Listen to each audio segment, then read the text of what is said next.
Hello बच्चों, good morning. आज हम एक नया चैप्टर स्टार्ट करने वाले हैं। लास्ट चैप्टर 4 आपने रिवीजन किया होगा, है ना? तो उसी पे बेस चैप्टर नंबर 5 है। इसमें भी हम नई चीज़ें सीखेंगे। चैप्टर का नाम है प्रारंभिक आकारों को समझना। कौन कौन से आकार होते हैं, तो इसकी भूमिका पढ़ते हैं। अपने आसपास हम जो भी आकार देखते हैं या वक्रों या रेखाओं से बने होते हैं। देखो, कोई भी चीज़ देखो आप आपके आसपास की, या तो उसमें लाइंस होगी, ये देखो, और या फिर उसमें कर्व होगा। इन दोनों से मिलके बने होंगे और तो कुछ हो ही नहीं सकता। या तो जैसे ऐसी कोई शेप होगी कर्व में, या फिर स्ट्रेट लाइन होगी उसमें। जैसे आप टेबल को देखो तो स्ट्रेट लाइन, बॉल को देखो तो कर्व शेप में, तो और या फिर वो खुली होगी या बंद होगी। तो हम अपने परिवेश में कोने, किनारे, तल, खुली वक्र और बंद वक्र देखते हैं। हम इन्हें रेखाखंडों, कोणों, त्रिभुजों, बहुभुजों और वृत्तों में संगठित करते हैं। देखो, या तो वो रेखाखंड है, या वो कोण है, या वो कोण है, या फिर वो बहुभुज है जिसकी कोई भी 4 भुजाएं हो सकती है वो, और या फिर वो वृत्त है, और या फिर वो कोण, और या फिर त्रिभुज। ऐसी कोई भी आकृति हो सकती है जो हम आसपास में देखते हैं। हम ये पाते हैं कि विभिन्न साइजों और मापों के होते हैं। आइए इनकी मापों की तुलना करने के लिए कुछ विधियां विकसित करें।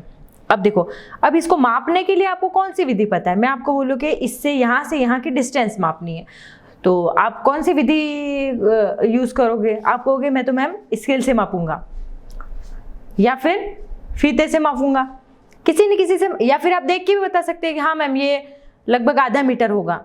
ऐसे कुछ आप विधि बता सकते हो ना। तो ऐसे मापने की भी बहुत सारी विधियां हैं। तो देखो, रेखाखंडों को मापना, सबसे पहले कोई लाइन है उसको मापने की क्या विधियां हैं? हम अनेक बार रेखाखंडों को देखा और खींचा है। एक त्रिभुज 3 रेखाखंडों से बनता है। ये कोई त्रिभुज है, ये कोई त्रिभुज है, ये 3 रेखाखंडों से बना है। और चतुर्भुज 4 से, है कि नहीं है? त्रिभुज में 1 2 3, और चतुर्भुज में 1 2 3 और 4 रेखाखंड है चतुर्भुज के। त्रिभुज 3 भुजाएं और चतुर्भुज यानी 4 भुजाएं। ओके, एक रेखाखंड एक रेखा का एक निश्चित भाग होता है। इससे रेखाखंड को मापना संभव हो जाता है। प्रत्येक रेखाखंड का यह माप एक अद्वितीय संख्या है जो उसकी लंबाई कहलाती है। हम इस अवधारणा को रेखाखंडों की तुलना में प्रयोग करते हैं। अब देखो, रेखाखंड किसको बोलते हैं? 2 बिंदुओं के बीच की दूरी। हमने लास्ट चैप्टर में पढ़ा था कि इसको हम रेखाखंड कहते थे। जैसे कोई ए है और ये बी है, तो ये मेरा रेखाखंड है, और इसको और आगे लंबाई तक बनाऊं तो वो मेरा रेखा था। दोनों में डिफरेंस समझ में आया? एक तो थी रेखा और एक रेखाखंड। अब देखो, अब हम रेखाखंडों को मापने के लिए विधियों की तुलना करेंगे। 2 रेखाखंडों की तुलना के लिए हम उनकी लंबाइयों के बीच एक संबंध ज्ञात करते हैं। ऐसी अनेक विधियों से ज्ञात किया जा सकता है। फर्स्ट, देखकर। अगर मैं आपको बोलूं AB की लंबाई बताओ और दूसरी CD की लंबाई बताओ, तो आप बोलेंगे मैम AB और CD तो नहीं बता सकती, लेकिन मैं ये ज़रूर बता सकती हूँ कि AB बड़ा दिख रहा है और CD छोटा दिख रहा है। ये आप बता सकते हैं कि AB बड़ा है और CD उससे छोटा है। आप ये चीज़ तो बता सक रहे हैं। लेकिन अब मैंने दूसरे रेखाखंड खींचे। अब देखो, ये कोई रेखाखंड है AB और ये है PQ। मैंने एक बार AB नाम दे दिया और एक PQ नाम दे दिया। अब मुझे बताओ कि इन दोनों में से बड़ा कौन है और छोटा कौन है? अब आप कंफ्यूज हो गए, क्योंकि अब तो ये दिखने में भी सेम लग रहे हैं। अब कुछ पॉइंट्स में कुछ छोटा है बड़ा होगा तो वह आप पता नहीं लगा सकते। किससे? देख के। आप देख के नहीं बता सकते कि A बड़ा, AB बड़ा है कि PQ बड़ा है। तो देखकर हम इनकी अंतर स्पष्ट नहीं कर सकते हैं। तो सेकंड हमने क्या टेक्निक ली? अक्ष द्वारा। अब देखो, मैंने कोई रेखाखंड AB खींचा और दूसरा CD खींचा। AB और CD की तुलना के लिए हम एक अक्ष कागज, ट्रेसिंग पेपर का प्रयोग करते हैं। हम अक्ष कागज CD का अक्ष खींचते हैं और इस अक्ष कागज पर बने AB को रखते हैं। देखो, आपने कोई पेपर पे AB खींच ली, A और B, और एक पेपर पे आपने CD खींच ली। अब आपने AB को उठा के CD के ऊपर रख दिया एज इट इज पेपर को। तो अब आप देखेंगे कि इसमें कौन सी रेखा लंबी है और कौन सी छोटी है। आप ये एक विधि अपना सकते हैं देखने के लिए। सेकंड, अब क्या आप बता सकते हैं कि AB और CD में कौन बड़ा है। यह विधि इस बात पर निर्भर है कि हम रेखाखंड का अक्ष कितनी शुद्धता से खींचते हैं। इसके अतिरिक्त यदि आपको किसी और रेखाखंड से तुलना करनी हो तो उसमें अन्य रेखाखंड का भी अक्ष खींचना पड़ेगा। यह कठिन है क्योंकि जब रेखाखंडों की तुलना करनी हो तो सदैव रेखाखंड अक्ष ही नहीं खींचते रहेंगे, क्योंकि अब हमको ये दो दिए तो हमने एक पेपर पे बनाया, दूसरा पेपर पे बनाया, अब उसको कंपेयर करके देखा। अब मुझे एक और रेखाखंड दे दिया तो मैंने तीसरा भी बनाया और उसके नीचे रख दिया। तो ऐसे आप कितने बनाएंगे, और आप मतलब ऐसे तुलना पॉसिबल ही नहीं है कि आप कितने इसको चेक करते रहें। तो एक आइडिया है कि आप, सबसे अच्छा आइडिया है कि आपके पास स्केल है ना, तो स्केल पे तो मेजरमेंट अपनी फिक्स है, ये देखो कर सकते हो ना। तो आपके पास जो भी लाइन है आप उसको देख के माप सकते हैं कि हाँ ये मेरी 6 सेंटीमीटर है, सेकंड लाइन ये मेरी 8 सेंटीमीटर है, या थर्ड लाइन ये मेरी 4 सेंटीमीटर है, जो भी है मतलब जो दे रखी माप। तो इससे आप कर सकते हैं कि नहीं कर सकते आसानी से। तो अगला जो टेक्निक है वो है रूलर और डिवाइडर द्वारा। रूलर क्या होता है और डिवाइडर क्या होता है। देखो, क्या आप अपने ज्यामिति बॉक्स में रखी वस्तुओं को पहचानते हैं। अन्य वस्तुओं के अतिरिक्त इसमें एक रूलर और एक डिवाइडर भी है। अब देखो, रूलर यानी स्केल को बोला है इसने, अपना जो स्केल होता है ना वो, और डिवाइडर मीन्स जो प्रकार और पेंसिल नहीं होती जिससे अपन राउंड शेप में सर्कल बनाते हैं या फिर कोई कोण बनाते हैं, तो वो, तो ये है रूलर मेरा और ये है डिवाइडर। ये दो चीजें, इससे हम अच्छे से रेखाखंड का माप सकते हैं। अब देखिए, ध्यान दीजिए रूलर पर चिन्ह किस प्रकार अंकित है। अब देखो स्केल को आप ध्यान से देखोगे ना, ये देखो ऊपर कुछ सेंटीमीटर में है ऐसे करके 15 तक है, और नीचे इंच में है, 1 इंच, 2 इंच, 3, 4, 5 और 6 इंच डिवाइड है। ऊपर सेंटीमीटर में है और नीचे इंचेस में है। यह 15 बराबर भागों में विभाजित है ना। ऊपर 15 सेंटीमीटर है और प्रत्येक भाग की लंबाई 1 सेंटीमीटर है। ये देखो 1 सेंटीमीटर है प्रत्येक भाग की। 0 से 1 के बीच में 1 से 2 के बीच में 1 सेंटीमीटर है ये। ओके, नेक्स्ट, इनमें से प्रत्येक भाग को आगे और उपविभाजित किया गया है और कैसे। इस प्रकार उपविभाजित प्रत्येक भाग की लंबाई क्या है। अब देखो, अगर आप स्केल ध्यान से देखोगे ना, तो पहले तो हमको ये 1 सेंटीमीटर है, उसके बाद भी इसके छोटे छोटे छोटे छोटे 10 पार्ट्स हैं। यानी जैसे अगर 1 के और 2 के बीच में देखो ना मैं, अगर ये 1 सेंटीमीटर है और ये 2 है, तो इसके बीच में 1, 2, 3, 4, 5, 6, 7, 8, 9 और 10, ये 10 पार्ट हो रहे हैं ऐसे, ये ऐसे करके। तो ये और ये सेंटीमीटर का 10वां भाग है ये, तो इसको मैं क्या बोलूंगी 1 mm। हाँ, प्रत्येक सेंटीमीटर के 10 भागों में उपविभाजित किया है। 1 सेंटीमीटर का प्रत्येक उपविभाजित भाग 1 mm है, 1 मिलीमीटर है। ओके, तो कितने मिलीमीटर से 1 सेंटीमीटर बनता है। अब बताओ कितने मिलीमीटर थे तब 1 सेंटीमीटर बना था। कितने थे ना 10। देखो काउंट करें तो ऐसे आप स्केल पे ध्यान से देखना, तो ये 10 पार्ट्स हो होंगे, 1, 2, 3, 4, 5, तो कितने 10 पार्ट। तो यानी अगर मेरे पास 10 mm है तो मेरा बन रहा है 1 सेंटीमीटर। क्लियर हो गया। तो हम 2 सेंटीमीटर और 3 सेंटीमीटर को कैसे लिखेंगे। अब 1 सेंटीमीटर को मैंने लिखा 10 मिलीमीटर, तो 2 को कैसे लिखेंगे 2 × 10 = 20 मिली mm, और 3 को कैसे लिखेंगे 3 × 10 यानी 30 मिलीमीटर लिख सकते हैं हम। मान लीजिए रेखाखंड AB की लंबाई मापनी है, AB की लंबाई मापनी है। देखो स्केल पे कहाँ है, लगभग कहीं 6 सेंटीमीटर के लगभग आ रहा है अगर आप देखो तो हमको इसकी लंबाई मापनी है। रूलर के शून्य चिन्ह को A पर रखिए और B के सम्मुख चिन्ह को रूलर पर पढ़िए। इससे रेखाखंड AB की लंबाई ज्ञात हो जाएगी। ओके, मान लीजिए ये लंबाई 5.8 सेंटीमीटर है। हम इसे लंबाई AB 5.8 सेंटीमीटर लिख सकते हैं या केवल 5.8 सेंटीमीटर लिख सकते हैं। दोनों में क्या डिफरेंस है। इस प्रक्रिया में त्रुटि की संभावना भी रहती है। रूरल की मोटाई के कारण उस पर अंकित चिन्हों को पढ़ने में कठिनाई हो सकती है। अब देखो, अगर मैं आपको बोलूं ये किसी लंबाई का कोई लाइन है, इसकी लंबाई है, ये A और B है, ये कुछ 0 से लेके 1 2 3 4 5 1 2 3 4 5 और 6 ऐसे कुछ आ रहा है।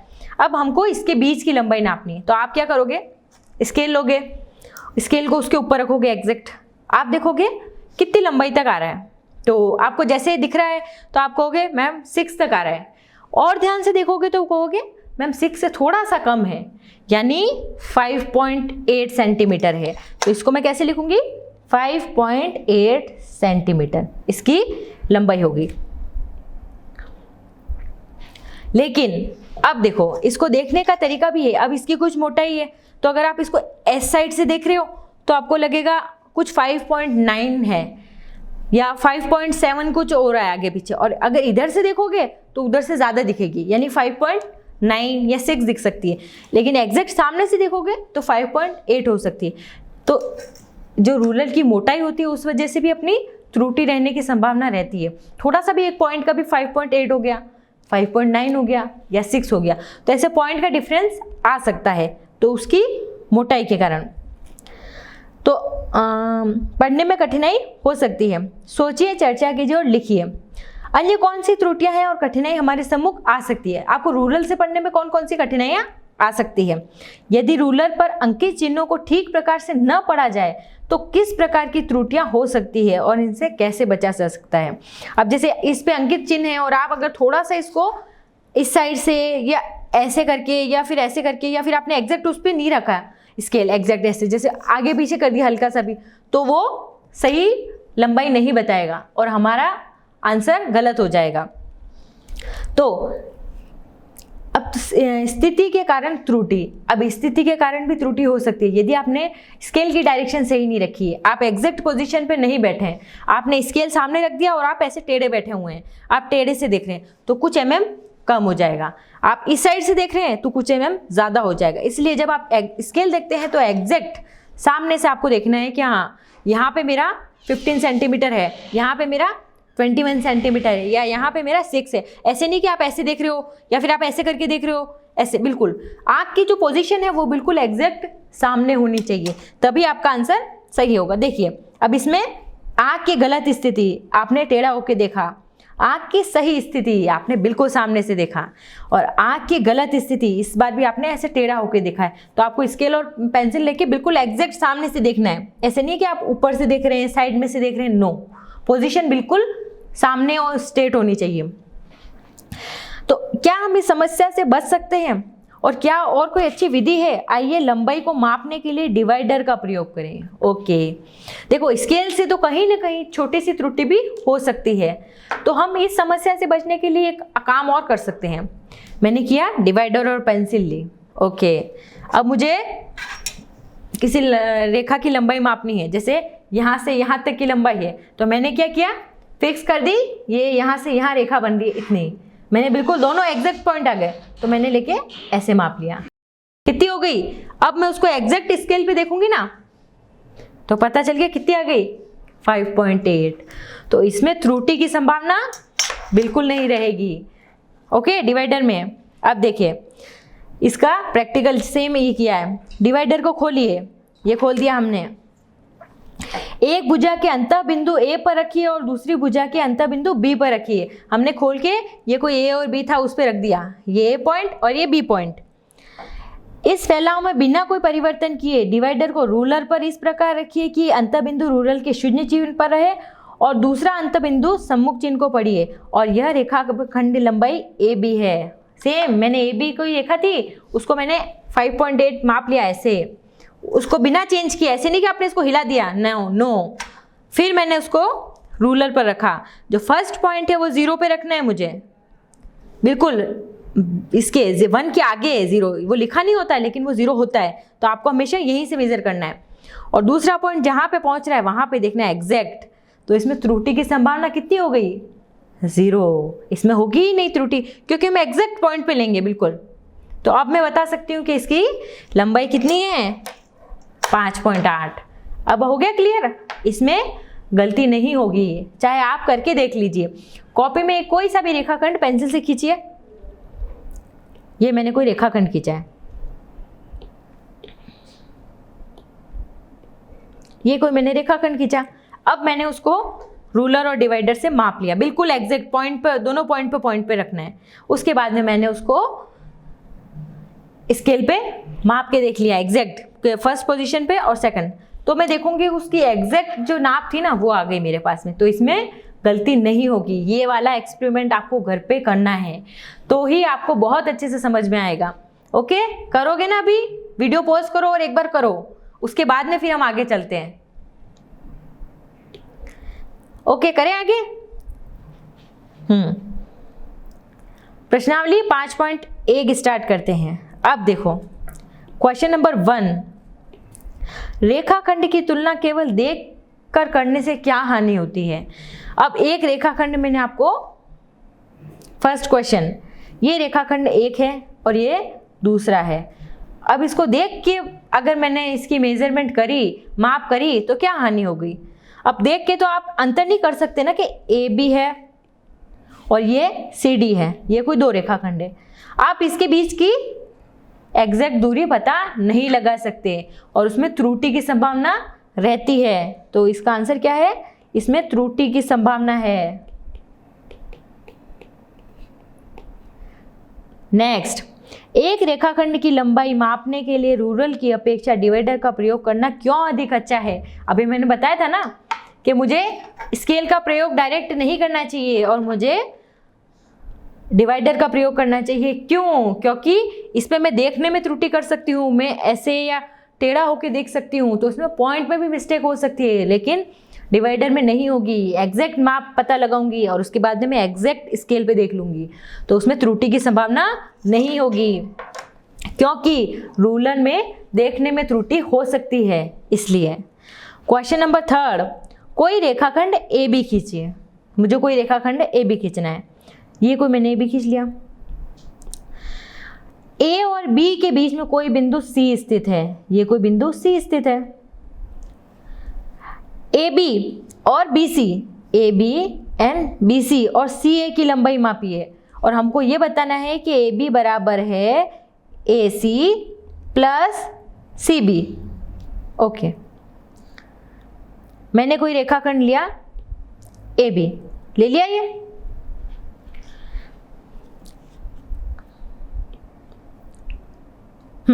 और AB के बीच में कोई बिंदु है C, AB के बीच में कोई बिंदु है C ले लिया। और AB और BC और CA की लंबाई मापिए और AB is equal to AC plus BC, ये हमको बताना है।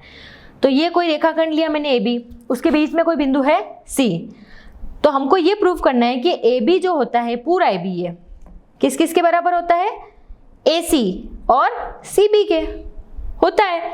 तो मैं मान लेती हूं, एक बार मैंने ले लिया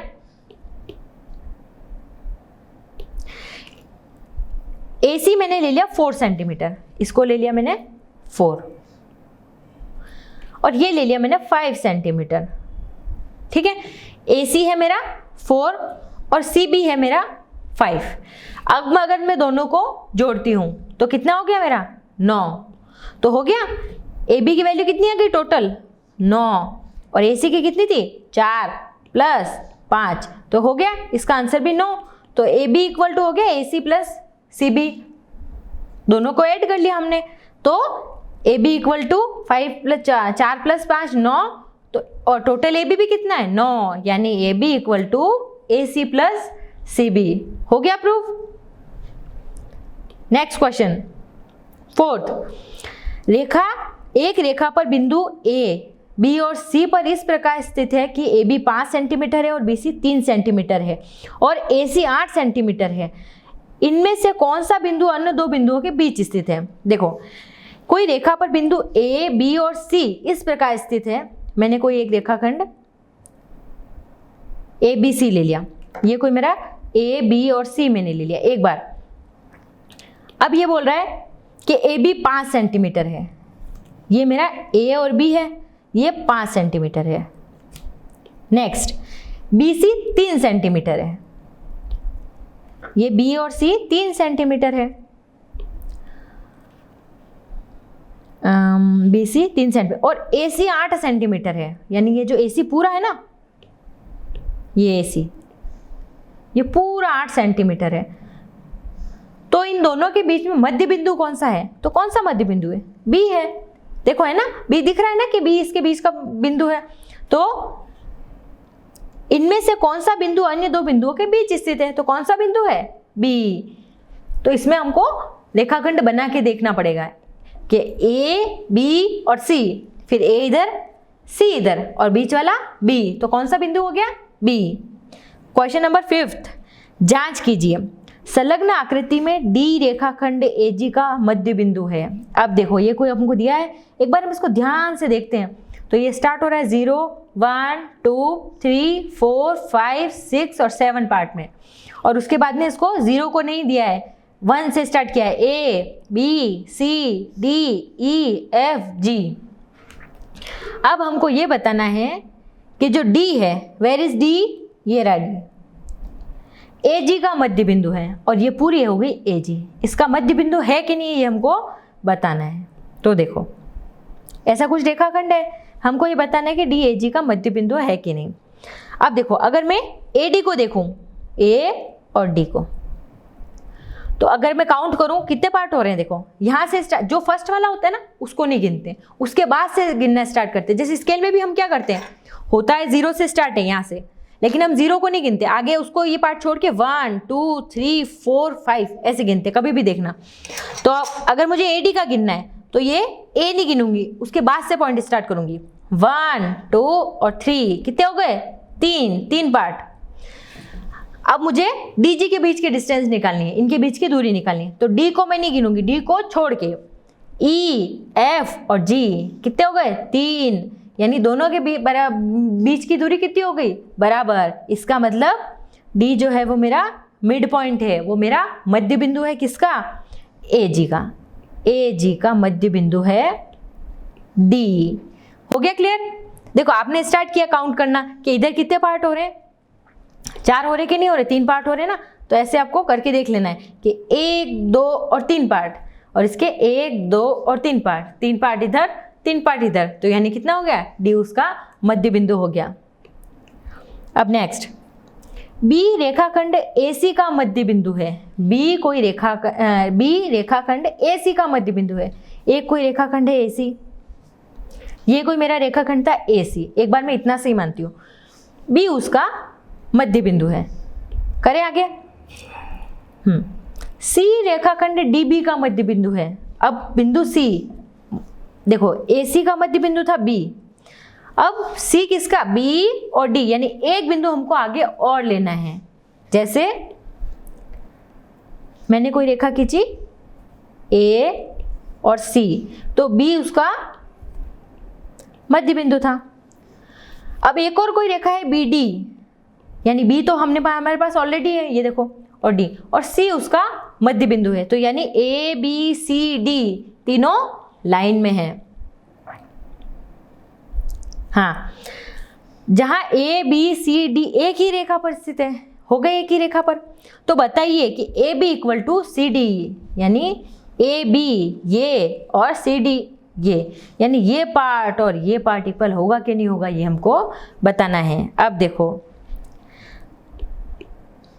अगर मैं फर्स्ट लाइन की बात करूं, ये वाली, तो इसमें क्या था? बी जो था उसका मिड पॉइंट था, बिल्कुल मध्य बिंदु था। तो इसको मैं ऐसे बोल सकती हूँ कि A B equal to B C. अगर मैं इसको 2 सेंटीमीटर मान लेती हूँ एक बार, तो यानी बी सी भी 2 सेंटीमीटर, तो यानी ये 2 और ये भी 2 हो गए। अब सेकंड कंडीशन, एक कोई रेखाखंड है बी डी और सी उसका मध्य बिंदु है। इसका मतलब अगर ये 2 थी तो ये भी 2 ही होगी। तो इसको मैं लिख सकती हूँ कि B C equal to C D, यानी इस पूरे को मैं कैसे लिख सकती हूँ कि A B equal to B C equal to C D, तीनों की वैल्यू 2, 2 और 2 आ गई। तो इसका मतलब A B equal to C D B होगा। तो यानी A B equal to C D B 2 होंगे, यानी तीनों इक्वल हैं। तो ये प्रूव हो गया कि A B equal to C D. इसलिए 7वां, 5 त्रिभुज खींचिए और उनकी भुजाओं को मापिए। 5 कोई त्रिभुज खींचने हैं, कोई से भी। प्रत्येक स्थिति में जांच कीजिए कि किन्हीं 2 भुजाओं की लंबाई का योग तीसरी भुजा की लंबाई से सदैव बड़ा होता है।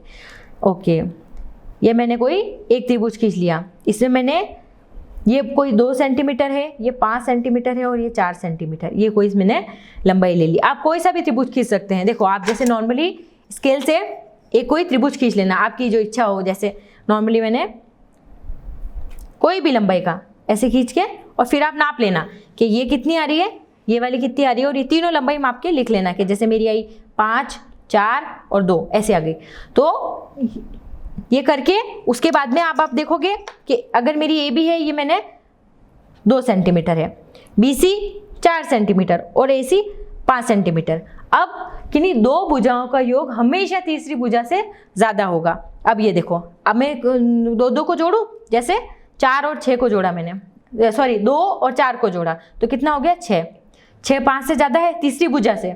2 भुजाओं का योग यानी 4, 2 और 4 का योग हमेशा तीसरी भुजा से ज़्यादा होगा। तो ये 6 हो गया, यानी 6 ज़्यादा है 5 से।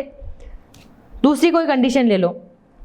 अब मैंने इन दूसरे दोनों को जोड़ दिया, 2 और 5 को दोनों को जोड़ा 7, तो 7 भी 5 से ज़्यादा है। ऐसे आप कोई से, और इन दोनों को जोड़ दिया तो 4 और 5 9, 9 भी 2 से ज़्यादा है। तो ऐसे आप कोई सा भी केस बना सकते हो।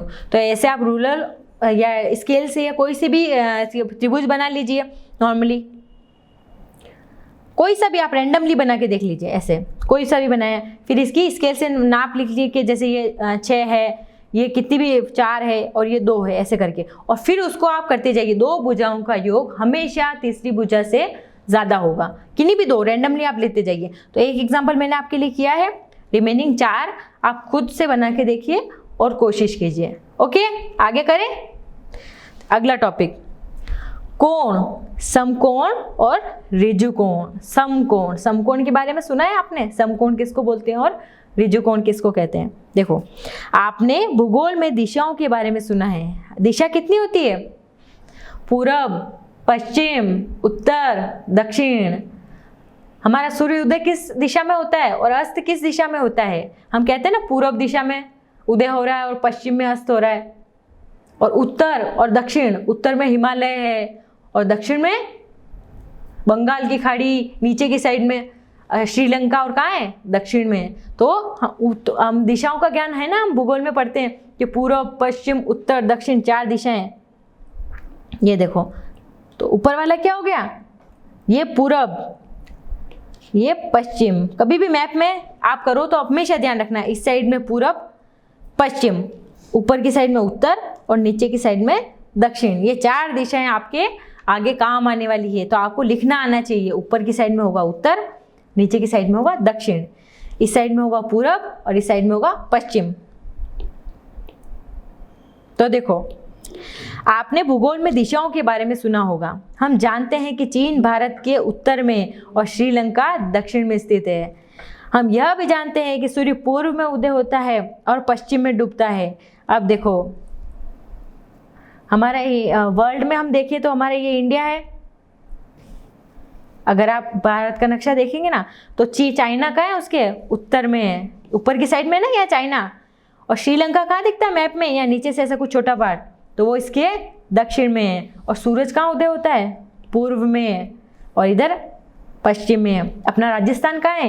राजस्थान या कोई भी में, तो राजस्थान इस साइड में है। और इस साइड में 7 सिस्टर्स, 7 बहनें हैं, असम, अरुणाचल प्रदेश, मेघालय, वो इस साइड में, तो वो पूरब साइड में है। और इधर सूर्यास्त, सूर्योदय सबसे पहले होता है और सूर्यास्त सबसे इस साइड में होता है। अब पता चल गया आपको, उत्तर की ऊपर की साइड में, दक्षिण नीचे जहाँ पे श्रीलंका है, पूरब आपके राइट साइड में और पश्चिम लेफ्ट साइड में। चारों दिशाओं का एक बार ज्ञान हो गया आपको। ये चीज़ें आपको ध्यान रखनी होगी। उत्तर, जिसको इंग्लिश में बोलते हैं नॉर्थ, इंग्लिश टर्म भी याद रखो, उससे आपको दोनों चीजें समझ में आएगी और इंग्लिश टर्म भी आनी चाहिए। तो उत्तर नॉर्थ, दक्षिण साउथ, ईस्ट जिसको पूरब बोलते हैं, और वेस्ट पश्चिम। क्या आप जानते हैं कि उत्तर की विपरीत दिशा कौन सी है? चलो आप बताओ। ये मैंने चारों दिशाएं बना दी, उत्तर, दक्षिण, पूरब और पश्चिम। हो गया। अब मुझे उत्तर की अपोजिट दिशा बताओ, कौन सी है? उसके अपोजिट सामने वाली कौन सी होगी? दक्षिण। और यही मैं पूरब की पूछ दूं तो क्या बोलोगे? पश्चिम। और ये दक्षिण की अपोजिट पूछूंगी तो विपरीत, आप बोलोगे उत्तर, मतलब आमने सामने वाली।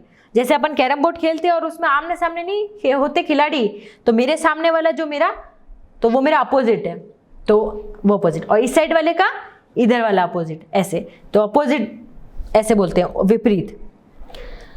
और पश्चिम की विपरीत दिशा कौन सी हो गई? पश्चिम इधर था, कौन सी विपरीत? पूरब।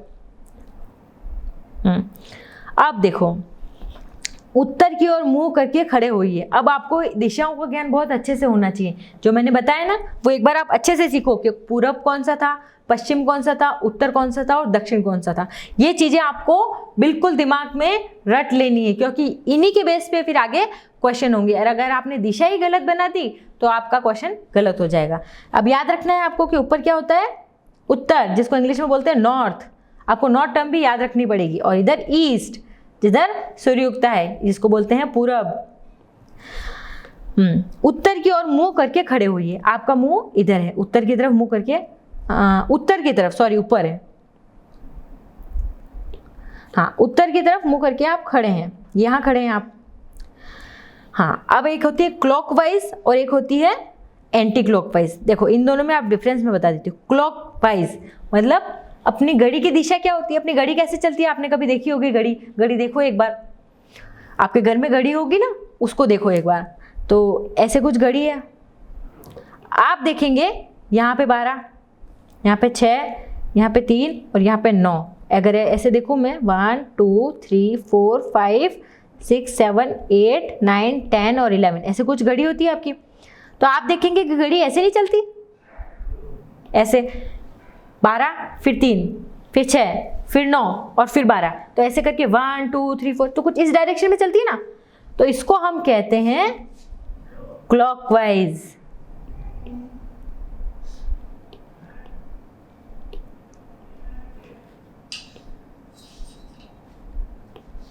Wise, okay. और घड़ी की विपरीत दिशा में अगर घड़ी ऐसे चलती है तो क्लॉकवाइज, और उल्टी चलती है तो हम कहेंगे एंटी क्लॉकवाइज। ये दो चीजें आप याद रख लो। फर्स्ट, एक तो क्लॉकवाइज और एक एंटी क्लॉकवाइज, और एक दिशा एक बार मैं वापस रिवीजन करवा देती हूँ। ऊपर है नॉर्थ, नीचे है साउथ। नॉर्थ को इंग्लिश में बोलते हैं उत्तर, साउथ दक्षिण, ईस्ट पूरब और वेस्ट पश्चिम। ये चार चीजें आपको याद रखनी बहुत जरूरी है। ऊपर नॉर्थ, नीचे साउथ, इधर ईस्ट और इधर वेस्ट। और क्लॉकवाइज यानी घड़ी की दिशा में ऐसे घूमो, ऐसे क्लॉकवाइज। और एंटी क्लॉकवाइज उल्टा, मतलब जैसे घड़ी घूम रही है उसके अपोजिट डायरेक्शन में। क्लियर हो गया? ये 6 चीजें, उत्तर दक्षिण पूरब पश्चिम और क्लॉकवाइज और एंटी क्लॉकवाइज। ये 6 चीजें आपके दिमाग में बिल्कुल लर्न हो जानी चाहिए, बिल्कुल अच्छे से। तो आपके क्वेश्चन एक भी गलत नहीं होगा। करें स्टार्ट। देखो आप उत्तर की ओर मुंह करके खड़े हैं। अब उत्तर कहाँ था? नॉर्थ, ऊपर की साइड में, यानी आप यहां खड़े हैं। घड़ी की दिशा में क्लॉकवाइज में पूर्व की ओर घूम जाइए। अब मैं घड़ी की दिशा में यहां से घूमती हूँ ऐसे, और पूर्व कहाँ था? यहाँ। तो आप जब यहां से यहां आए, यहां से इस एंगल पे आए, ई पे, तो आप कितना घूम गए? देखो यहां से आप इतनी डिस्टेंस कवर करी ना, इतनी। तो एक तरह से ये क्या दिख रहा है आपको? समकोण दिख रहा है ना। समकोण जो 90 डिग्री का होता है, ऐसा कुछ दिख रहा है ना, समकोण है ना। तो अब देखो, इसको अगर मैंने ज्वाइंट कर लिया तो ये मेरा था नॉर्थ, ये मेरा था साउथ, ये मेरा ईस्ट और ये मेरा वेस्ट। तो आप यहाँ खड़े थे इधर मुंह करके, तो आप यूं के यूं घूम गए। जैसे मैं ऐसे खड़ी थी और मेरा मुंह ऐसे हो गया बिल्कुल इस डायरेक्शन में, तो ये मैं कितना डिग्री घूम गई? 90 डिग्री। हो गया क्लियर?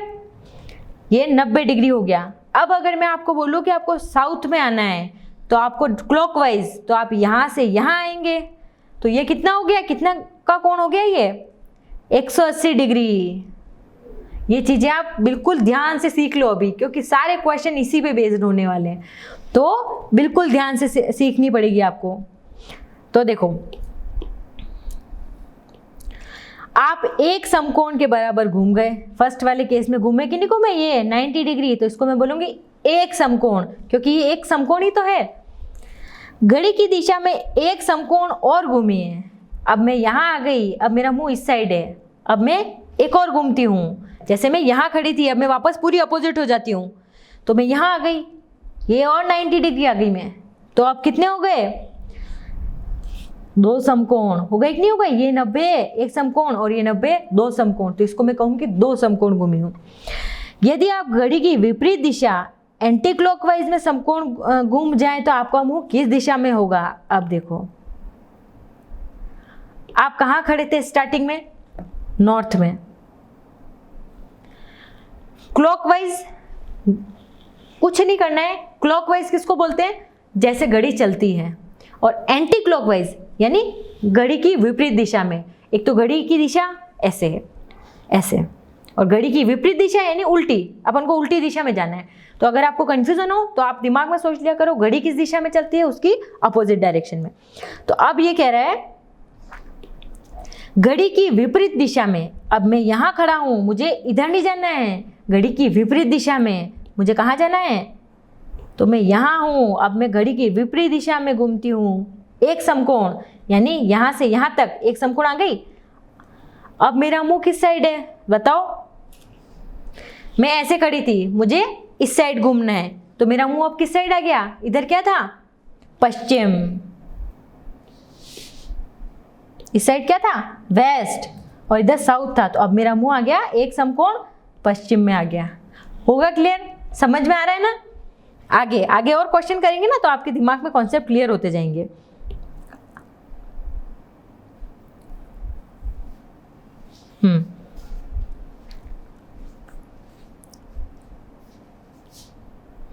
घड़ी की दिशा में विपरीत में एक समकोण घूम जाइए। यदि आप घड़ी की दिशा में एक समकोण, तो आपका मुंह किस दिशा में होगा ये हमको बताना है। अब देखिए, यहाँ पे नॉर्थ, इधर आप घूमे, एक राउंड इस साइड काटा तो आप ईस्ट में आ गए।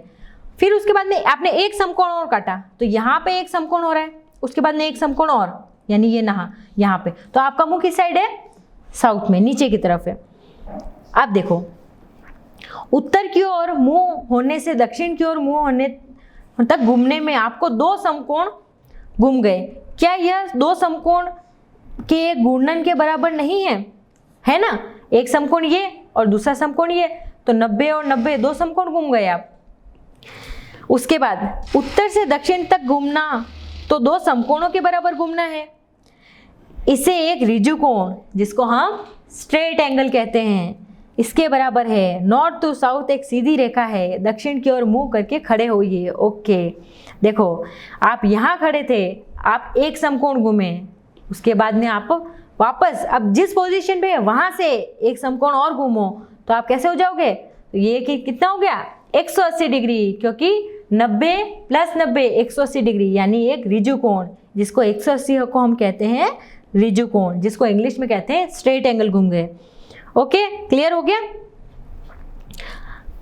आगे का पोर्शन हम नेक्स्ट क्लास में देखेंगे। तब तक हमको जो भी ये दिशाएं चारों, ये आप बहुत अच्छे से याद कर लीजिएगा कि ऊपर कौन सी दिशा है, उत्तर, नीचे दक्षिण, इधर पूरब और इधर पश्चिम, और क्लॉकवाइज और एक एंटी क्लॉकवाइज। ये चीजें आप बिल्कुल याद रख लेंगे तो आपको बहुत अच्छे से समझ में आ जाएगा। और अगर मुझे नॉर्थ ऊपर है, वहां से ईस्ट यानी पूरब तक जाने के लिए कितना एंगल हो गया? ये 90 डिग्री हुआ ना? ये देखो 90 डिग्री क्या होता है? ऐसे एंगल, तो ये हो गया 90 डिग्री। फिर मैं वहां पे खड़ी हूँ, उससे मुझे साउथ तक जाना है तो फिर कितना एंगल हो गया 180 डिग्री। तो ये हमको देखना पड़ेगा कि कितने एंगल कवर हो रहे हैं। ओके, तब तक आप ये सारे जो अभी अपन ने स्टार्टिंग से किया ना उसका रिवीजन कीजिएगा 5.1 का, क्योंकि आगे जो 5.2 आने वाली है ना उसमें सारे क्वेश्चन ऐसे ही। देखो घंटे की घड़ी की सुई वाली गुणन, हाफ गुणन है या 1/4 गुणन है, वो वाले सारे क्वेश्चन ऐसे ही। तो ये फिर आपको थोड़े टफ नहीं लगे, इसलिए अपन प्रैक्टिस करेंगे तो ये सारे बहुत अच्छे लगने वाले हैं आपको क्वेश्चन घड़ी वाले। ओके, करोगे ना प्रैक्टिस? ठीक है, ओके बच्चों।